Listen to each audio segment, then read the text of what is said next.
আবারও জাতীয় দলে ফিরছেন নেইমার, মাঠে জ্বালাবে আগুনের বার। ব্রাজিলের জার্সিতে নতুন আশার আলো এবার। দীর্ঘ অপেক্ষার পর ভক্তদের মুখে হাসি। কার্লো আনচেলত্তির পরিকল্পনায় ফিরছেন ব্রাজিলের রাজা Neymar da Silva Santos junior. ব্রাজিলের কোচ কার্লো আনচেলত্তি নাকি সেপ্টেম্বরে নেইমারকে আবারও জাতীয় দলে ফিরিয়ে আনার পরিকল্পনা করছে। এই তথ্য নিশ্চিত করেছেন জনপ্রিয় ফুটবল সাংবাদিক ফ্যাব্রিজিও রোমানো।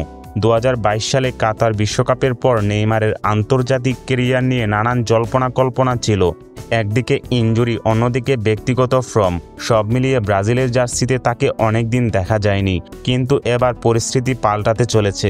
নেইমারের ফেরাটা কেবল সময়ের ব্যাপার। বাস্তবিকভাবেও ব্রাজিলের জন্য অত্যন্ত গুরুত্বপূর্ণ, কারণ সামনে রয়েছে বিশ্বকাপ বাছাইয়ের শেষ 2 ম্যাচ, একটি ঘরের মাঠে চিলির বিপক্ষে, আরেকটি বলিভিয়ার বিপক্ষে। এই 2 ম্যাচ ব্রাজিলের পয়েন্ট টেবিলের অবস্থানের জন্য অনেক বড় ভূমিকা রাখবে। আনচেলত্তি চান নেইমারের অভিজ্ঞতা দিয়ে এই কঠিন মুহূর্তে ব্রাজিলকে শক্তিশালী করতে।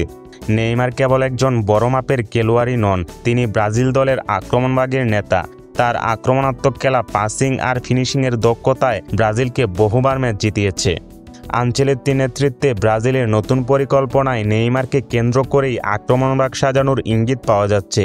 ইতালিয়ান এই অভিজ্ঞ কোচ, তিনি জানেন বড় টুর্নামেন্ট জিততে গেলে অভিজ্ঞতা ও প্রতিভার মেলবন্ধন জরুরি। নেইমারের অভিজ্ঞতা, আন্তর্জাতিক মানের খেলার ধরন এবং সৃজনশীলতা নতুন প্রজন্মের খেলোয়াড়দের সঙ্গে দারুণ মানিয়ে যাবে। তাই সেপ্টেম্বরে শুরু হওয়া শেষ 2 বাছাই পর্বের ম্যাচে নেইমারকে দলে রাখার সম্ভাবনাই বেশি।